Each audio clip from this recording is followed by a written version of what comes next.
Okay, this is episode 1 of my podcast, and this is Scott Joyce Piano. I'm going to talk about piano-related things in terms of playing good piano and generally in a band situation, but also solo.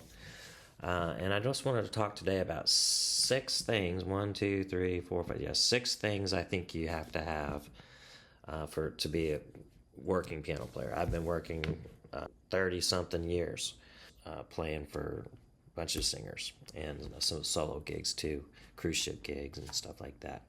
Right now I'm playing for Tracy Lawrence and I'm enjoying that. Number 1, technique.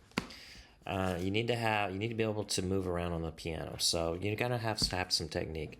And it's kind of different for everybody, but for me it really was Hannon. I hate to say it, but Hannon and Sherney. Hannon, at least the first 20. I actually played through the whole book one time. I don't know if I'd recommend that, but at least the first 20 get to where you can play those clean and legato and, at the recommended tempo. And then look at the Sherney School of Velocity one, and I'd say at least get the first 3 or 4 of those and maybe pick some others later in the book that interest you. You may not be able to get them up to the recommended tempo. Just get them as clean as you can, as fast as you can, and that'll be fine. So technique, there's a couple things. Of course, your scales, your major and all the minor arpeggios and block chords. You know what to do. You've got to do that. You got to spend at least like 20 minutes a day maybe on that. For me, if that's about what it is. Maybe more for you, maybe less. You don't necessarily have to do it every time, but hit it regularly. Number 2, you have to be able to improvise. Making things up, this is where, if you know any jazz, that's great for this, because improvising is a lot of what jazz is.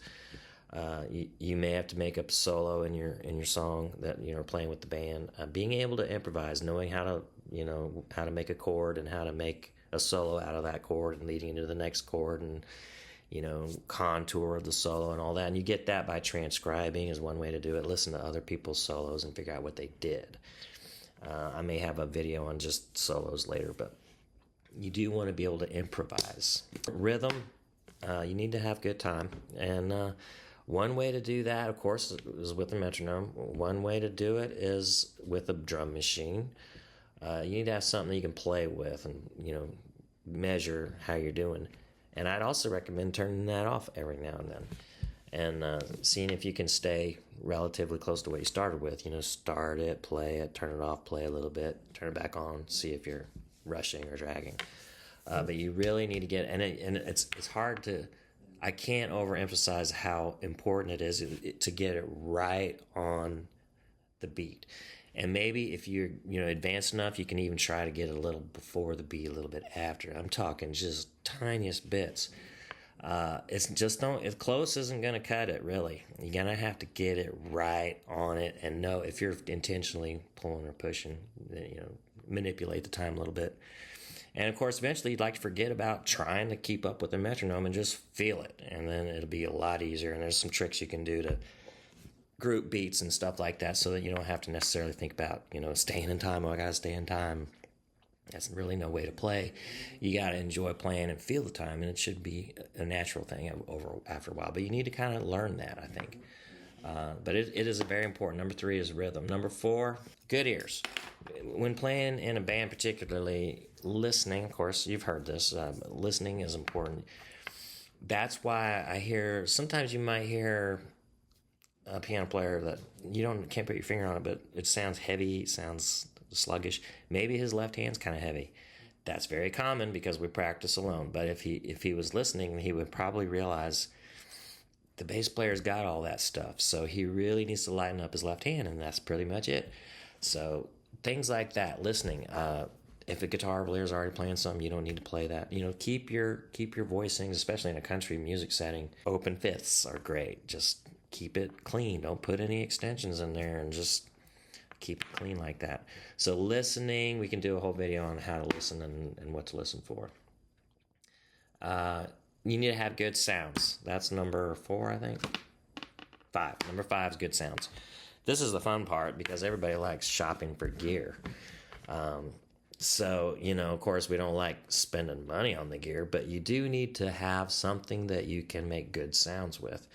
It doesn't necessarily have to be, the latest Nord Stage 4 or whatever they're on now. It could be, a second-hand Roland, I don't know, something that sounds okay, sound that you can make it sound good. You want to like it. So you need your basic piano, organ, strings, meat and potato sounds mostly. So get something that you like the sound of enough to play it, and you don't get something you don't like the sound of. It's really not going to be any fun to play. So get something with good sounds that you can afford. Number 6, the last one, good attitude.